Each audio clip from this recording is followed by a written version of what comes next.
Now let us look at more CDCL optimizations. We have seen the base algorithm where we get a CNF formula as input, then we run something like TPLL, and where you have to make some decisions, then you propagate, you may find conflict, and then you backtrack.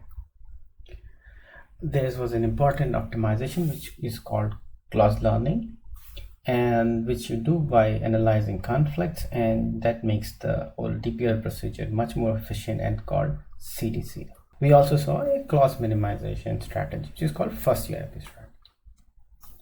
Now let's look at more optimization that make a SAT solver an effective tool. So first we will look at the lazy data structure, when we will look at how you can effectively follow that a literal has become a unit literal or not, and then we will look at optimal storage techniques based on this data structure, and then look at several other optimizations, like in which order you should decide a variable, and when if you have too many learned clauses, what you should do, etc, etc. So let's look at lazy data structures. So let's suppose you want to detect unit clauses. When you are assigning variables, then some clauses have unit literals, then you want to propagate them. So what the naive procedure would be that for each unassigned clause, count unassigned literals, and if there is exactly one assigned literal, apply unit clause propagation. So this process is basically you need to go to all clauses times the size of the clauses, right?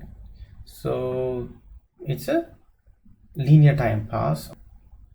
So one observation one must make: to decide if a clause is ready for unit propagation, what you need to know is it like 0 number of unassigned variables, 1 number of assigned variables, or many number of assigned. If there's a more than one, we don't care how many exactly. So this is a key to an optimization. So what do? We need to try and look at only 2 literals that are not false. And if we know that these 2 literals are not false, then we know that this is not a situation when you do unit propagation. Let us use the insight to optimize the unit clause propagation. For each clause, we choose 2 literals. We call them watched literals. If watched literals are non-false, the clause is not a unit clause. Okay, that's clear. If any of the 2 literals becomes false, we look for another 2 non-false literals. So as we do the assignment, if the chosen 2 became false, you say, well, this guy has become false, let's pick some other non-false. So 2 other non-false literals. If we cannot find another 2, the clause is now a unit clause, and that's how you find the unit clause. Let's look at this technique on an example.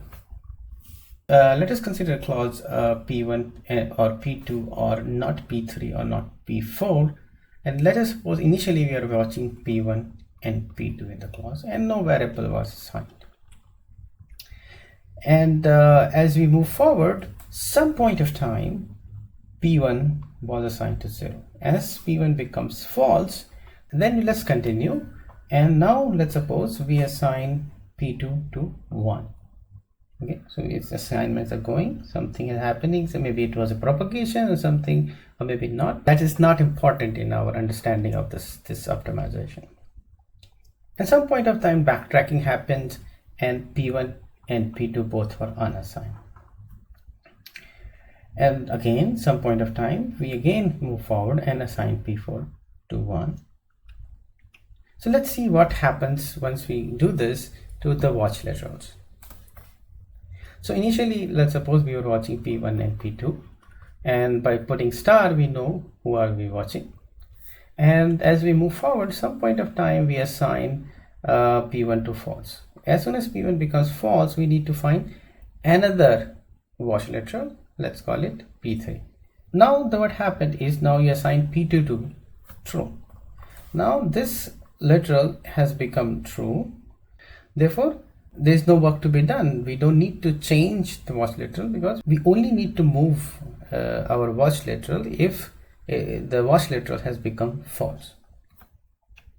Now let's suppose we backtrack. In the backtracking, what happens? Your variable go from assigned values to unassigned values. Therefore, during the backward move, no literal becomes false. Therefore, these literal are guaranteed to remain non-false. Therefore, we do not need to move our watch literal. So we can continue watching P2 and not P3. Now again, let's suppose we assign again not P4 and some other literal become false. Again, there is no work needed because those two watch literal is still non-false. Therefore, you can see that in most of the time you are doing something, you are not moving your watch literals. Only one situation, when the watch literals become false, you need to make a move.